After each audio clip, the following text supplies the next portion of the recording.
There is this bipolar thing that happens when you start talking about Taylor Morrison. They've been named as America's most trusted home builder for 9 years in a row, but then you check out their Google reviews and you see ratings of like 2.8 and 3.1. So we need to dig into this. Okay, so here's how Taylor Morrison describes themselves on their website. Based in Scottsdale, Arizona, Taylor Morrison is one of the nation's leading home builders and developers with operations across 19 markets in 11 states. So they're a fairly large builder, claiming 12,647 homes delivered and 75,000 home building lots owned and controlled. If you dig into their site, you'll see Taylor Morrison has been around a long time, but they first came to Dallas in 2017 where they joined forces with Darling Homes. So if you take a look at their website, you'll find homes referred to as Darling Homes as well as Taylor Morrison. In the last 7 years here in DFW, they've built homes in 30 communities. You're gonna find them mostly like north and northwest of DFW, but they do have one in North Dallas, and they also have one on the southwest side in Crandall. All right, but let's talk price range. Okay, because what I found is that Taylor Morrison seems to have a hand in every budget range, from the upper 200,000s all the way up to the millions. For example, in their River Ridge subdivision in Crandall, you'll find homes ranging from the 285s to just under 400,000. And you'll have plenty of selection in both single-story and two-story homes. The one-story homes kind of remind you of the style you'll find like with D.R. Horton. All right, but they also do kind of have like a unique siding look that you really don't see with D.R. Horton. One thing I've noticed is they have a decent amount of inventory going up. All right, 16 homes that'll be ready between now and summer. So it could be a good opportunity there in terms of negotiating. Their website shows planned amenities of a pool and clubhouse. So getting your foot in the door at under 300,000 and having that come with a pool and a clubhouse, okay, that's a nice setup. But do keep in mind, okay, it says planned amenities. So, if you were considering it, I would definitely want to get some answers, some more information on just how soon and how guaranteed it is that those planned amenities are actually going to be built. Now, on the other extreme, on their upper end of their pricing, you have in North Dallas, like a really, really small community called Enclave at Vanguard Way. All right, now homes for sale at Enclave are sitting at right around like 1.4 million. It is a really, really small community, okay? So literally we're talking like one street. But it has these huge oversized lots, and it's right in the heart of North Dallas, of course, and that's where it has all the appeal. I would say in general though, Taylor Morrison is really a middle of the line builder when it comes to their price range. You'll find about 28% of their homes are priced for entry level, like first time home buyers, and about 49% or more for those buyers who are ready to move on up in the world of homeowners. Now, if you're liking the sound of Taylor Morrison so far, but you have a really specific kind of neighborhood in mind, well, good news for you, because Taylor Morrison has a huge variety when it comes to neighborhood types. Like some communities will have the decked out master plan model with all kinds of amenities, okay? For example, Cross Creek Meadows up north in Salina. There'll be others though, where you're really just gonna have like a small boutique community, nothing but a few streets, okay? Might get a playground. Stone Ridge out in Melissa comes to mind when I think about that kind of more smaller community, like boutique type feel. Most of their communities are gonna actually fall like somewhere in between, right? So, if you're of the type that, you'd like a pool, like a playground, maybe a nice trailer or two, but you don't want, HOA fees as high as your mortgage payment, well, Taylor Morrison could be a good builder for you. Taylor Morrison also has another type of community that we don't talk a whole lot about with our home builders. They're actually offering 7 different build to rent communities. 6 out of 7 of them are still in the planning phase, coming soon, right? But if you want a Taylor Morrison house, but you can't really afford, a house with today's interest rates, their leasing communities might be a good fit for you. Since we're talking about all of these different communities, don't forget about the strategic element you can have here if you're planning on a new build. Say, for example, you're looking for a new build and you love Taylor Morrison's Auburn model. It's a mid-sized 3-bedroom plan, just over 2,000 square foot. So say you want to stick to north of Dallas, but otherwise you're pretty flexible on options and location. You'll probably end up, you'll find yourself looking at places like Highland Lakes in McKinney, Cross Creek Meadows in Salina. Well, this is what I want you to think about, right? McKinney has a lower median sales price of $559,000, whereas Salina has a median sales price of $651,000. But when you look at the pricing, the Auburn model is more expensive in McKinney than in Salina, right? So in McKinney, it runs $553,900. In Cross Creek Meadows in Salina, it's $537,990. Same house. So to the extent you're flexible in location, probably makes more sense to buy in Salina. Now, if you wanted an even better price, okay, you could head up north and check out Stonebridge in Melissa, where the exact same model is going for $455,990. Now, from an architectural standpoint, just like their price range, it really is very diverse. Like, you look at some of them and they really don't look much different than like a D.R. Horton, right? You'll see like a gently sloping gable roof, single story home. You've got your garage doors, your front door, and then your windows.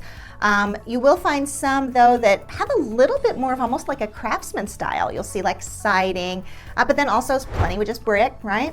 Now I can tell you what you're really not gonna see, okay, is you're not gonna see like steep, high-pitched roof lines. You're not gonna see like that castle look that you can find with grand homes.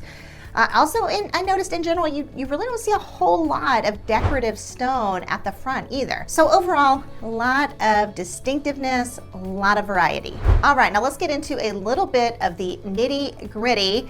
Let's talk about contracts, okay? I always like to point out parts of the contract that you really need to know about. Okay, first up, under what circumstances can your deposit be returned to you?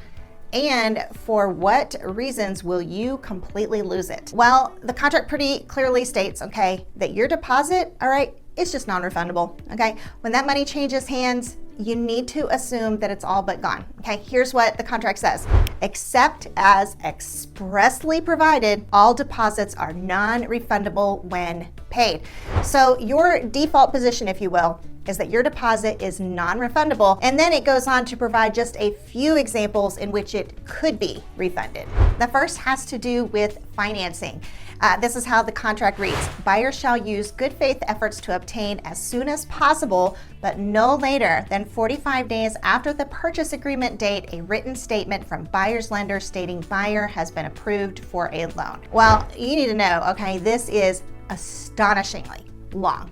Okay, some home builders will only give you like 7 days to be pre-approved for a loan. Okay, so really very generous here. 45 days to get loan pre-approval. Okay, that's unheard of. The contract continues, buyer shall promptly deliver a copy of the notice of conditional loan approval to seller.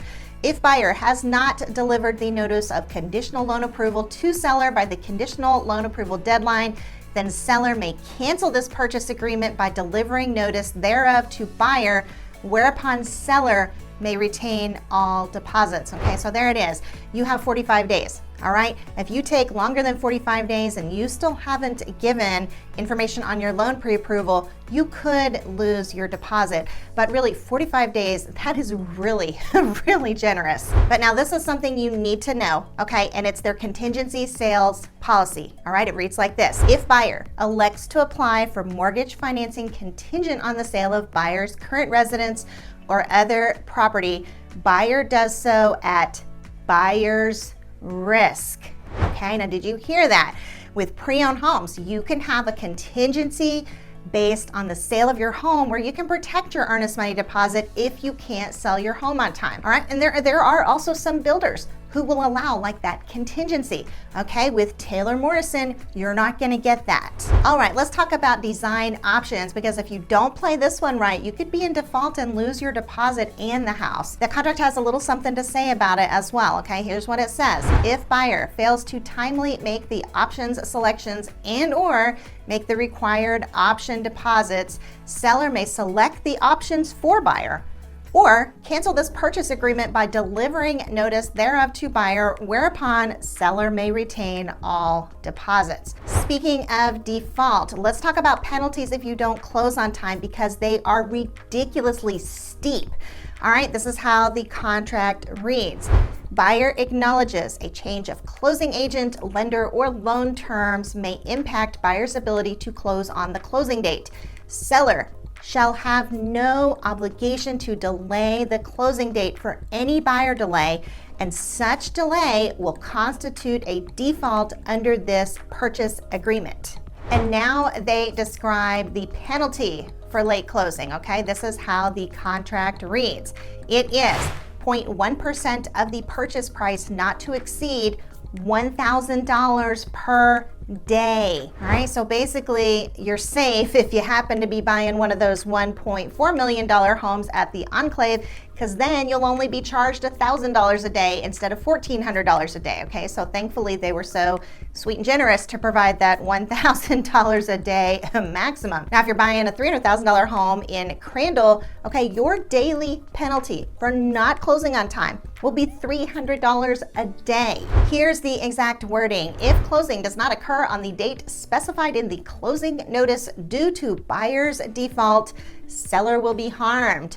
Seller may agree to extend closing on the condition that buyer pays seller 0.1% of the total purchase price per day, not to exceed $1,000 per day. All right, are you ready for this? Here's the kicker that they add in, okay? Here you go. The daily fee is payable immediately, not at closing. Here's how the contract reads. If seller approves an extension, buyer shall pay to seller the applicable extension fee upon seller's approval of the extended closing date. So even after everything happens, if you end up not being able to close after all right, you've already given them that big extension fee. Now, does Taylor Morrison include any other clauses that are predatory that you really need to be looking out for? All right, well, here's one that definitely did not bring us the warm and fuzzies, all right? Basically, they write in their contract that even if they offered you a specific interest rate in writing, you can't hold them to it, right? So if you see their website, 4.99% financing, just know they may be advertising it, but they're not making any promises, okay? This is how the contract reads. Buyer acknowledges that any interest rate, loan fee estimates, monthly payment estimates, or quotations that may have been provided to buyer are for illustrative purposes only and may not represent actual rates, fees, or payments. So for illustrative purposes only, very nice, Taylor Morrison. All right, but I want to talk to you about property taxes at closing, okay? Because here, Taylor Morrison did us a solid. All right, their policy here is unusually generous. And honestly, this should be the example of what all builders do. Okay, are you ready? In the contract, they start out the same as all the new build contracts, right? And it's to the advantage of the builder and disadvantage of the buyer. Contract reads, all real estate taxes and assessments for the property shall be prorated between seller and buyer as of closing for the year in which closing is held on the basis of the tax statements for such year provided. All right, but hang on, because here's where Taylor Morrison really comes through. The contract continues, if such tax statements are not available as of closing, the tax proration between seller and buyer shall be estimated based upon the most recent tax bill and subsequently readjusted upon receipt of the tax bill for the year in which closing occurs. Seller and buyer agree to adjust the proration of taxes and, if necessary, to refund or pay such applicable amounts on or before January 31 of the year following closing. Now, you need to know that is huge. Like, I don't know of another builder who is that generous in making sure that the tax proration is accurate. I mean, as much as we talk about the horrible escrow shortage that so many buyers have their first year, right, this verbiage could keep that from happening. I mean, Taylor Morrison earns a lot of points in my book just for that policy. Speaking of the good, you should know Taylor Morrison has won a lot of awards. Their website reports that in 2016, Taylor Morrison was honored to be recognized as America's most trusted home builder by Life Story Research. They have since earned that award for a total of 9 consecutive years in a row. Also, according to their website, in 2020, it was named Builder Magazine's 2020 Builder of the Year by Hanley Wood Myers Research. They're not done yet. In their article, Top Home Builders in Texas, What You Need to Know, JustEnergy.com lists the highest rated home builder in Texas as Taylor Morrison. Here's what they report.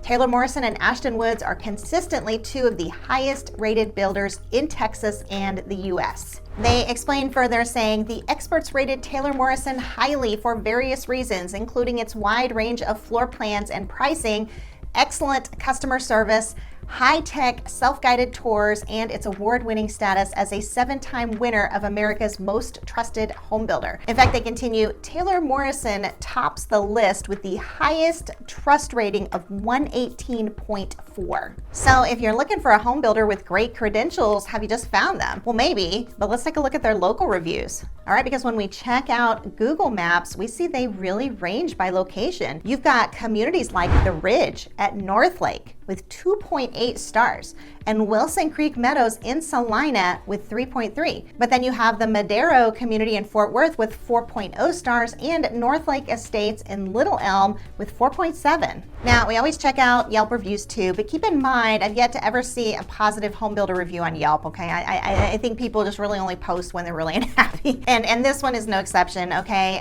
Taylor Morrison was rated pretty low at a 1.4. Now, when we check out the Better Business Bureau, it gives them an A+ rating, but it shows a review average of 1.14 out of 5 when it comes to customer ratings.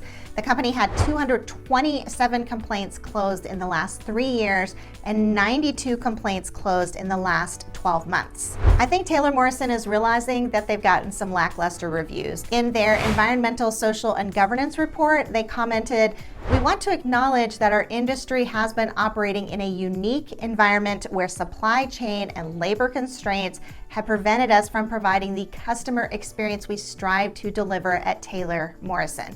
As material and labor pressures ease, we look forward to reinvigorating the customer experience as our top priority." I really liked seeing that quote because I think they're acknowledging, yeah, things haven't been going as great as they could have, but we want to make them better. And so I really liked seeing that, because we do have like these really high awards and ratings, and yet these, lower local Google reviews. So I like seeing, that they've got this plan at least to improve. And I also like seeing that on the Better Business Bureau, the complaints always get closed, right? They always get rectified. So I think to really reconcile this difference in ratings, okay, I think first of all, I would go community by community. Okay, I would read every single review because some of these communities do have excellent ratings. So kind of what I'm thinking is it must differ by local management, right? Who's the project manager?